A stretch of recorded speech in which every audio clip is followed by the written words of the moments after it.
The interview with the Jinn, a tale of fear and revelation. The room was dimly lit, the air heavy with an eerie stillness.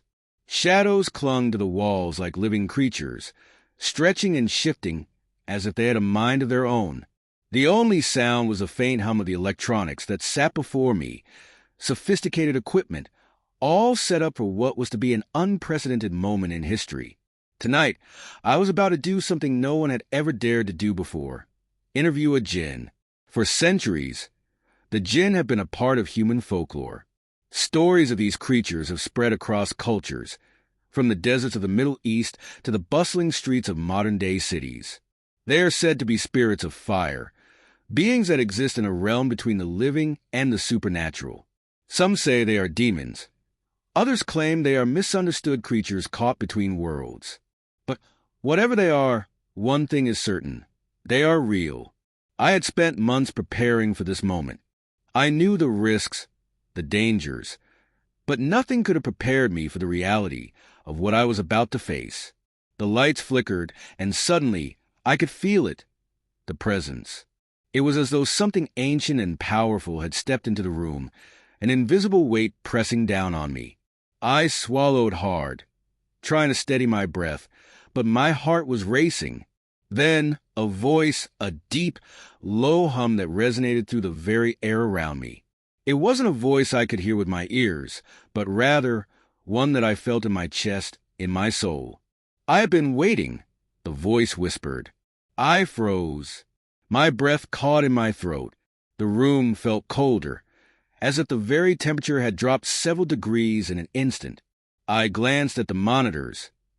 Everything was working, yet there was no physical entity present. But I knew, deep down, that the Jinn was here. I wasn't alone. "Who are you?" I managed to ask, my voice barely above a whisper. The shadows in the corner of the room seemed to stir, shifting as though someone, was moving just out of sight. "I am not bound by your rules," the Jinn's voice responded, each word dripping with ancient power. "You call me Jinn, but names mean little where I come from. I am not of your world. I exist in the spaces between, in the places you cannot see." The hairs on the back of my neck stood on end. My body was frozen in place, but my mind raced with 1,000 questions. How could something so powerful be communicating with me? And why now? "What do you want from me?" I asked, the words slipping from my mouth before I could stop them. A long pause followed, stretching into the silence of the room. Then the Jinn spoke again, its voice softer, almost contemplative. "I want nothing from you, mortal. I am here because you called me. Your curiosity, your fear, they drew me in. You seek answers, but the answers you ask for may not be the ones you want to hear." The atmosphere in the room thickened, as if the walls themselves were closing in. I couldn't breathe. I could feel the weight of the Jinn's presence, its power radiating through the very air. Yet, at the same time, there was an unsettling calmness, as if it were simply observing me, waiting for me to understand something. "You've been watching humanity for centuries, haven't you?" I asked, the question tumbling from my lips as the reality of the situation sank in. The Jinn's voice grew darker, richer with ancient wisdom. "I have watched. I have observed.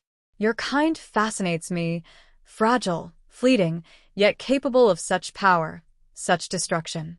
You have always sought control, always tried to conquer what you do not understand. Why? Why have you been watching us?" I pressed, feeling both terrified and strangely captivated by the answers I was receiving.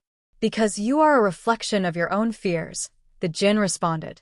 "You cannot see what you do not wish to understand. And in your ignorance, you invite the very forces that can destroy you. I have walked among your kings, your generals, your leaders. I have whispered in their ears, nudged them into decisions that shaped the course of your history." My breath caught in my throat. You've influenced history? Wars? The rise and fall of empires." The Jinn's laugh was cold, hollow. "Not just wars, not just empires. The very fabric of your reality has been shaped by forces you cannot see. Your fears, your desires, they have always been the key. The rise of nations, the the fall of kings, the birth of revolutions. They have all been guided, manipulated, in ways you cannot even begin to fathom. I was paralyzed with the magnitude of what I was hearing. So everything, the wars, the betrayals, the disasters, all of it was caused by you?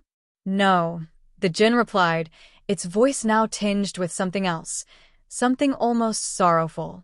It was not caused by me alone. I am but one of many. There are others like me, beings who shape your world, who influence the threads of your existence. We do not act alone. You draw us in with your own desires, your own fears. It is the nature of your kind. Then what about today? I asked, feeling a new surge of panic. Is the world still being influenced by you? Are you still controlling us? The Jinn's voice darkened, as if it had been waiting for this question. Yes. The world today is no different. You still fight, still struggle for power. You still fear what you cannot see, and in that fear, you invite more chaos. The political leaders you trust, the decisions they make, the wars you fight, they are all affected by the unseen forces. But the most dangerous force of all is fear. I sat there in stunned silence. What the Jinn was saying was too much to comprehend. Could it be true? Could the Jinn truly be behind the events that shaped our world? The terror of history, the despair of war, the endless cycles of suffering, was it all part of a larger design, manipulation from the shadows? Do you control everything? Are we nothing more than puppets in your game? I asked, my voice barely above a whisper. No, the Jinn said softly. You are not puppets, but you are vulnerable. The key is fear. When you are afraid, when you seek control, you open the door for us to step in. You invite us into your lives without even knowing it. Fear is our power, and as long as you remain afraid, we will always be there. The room felt colder still.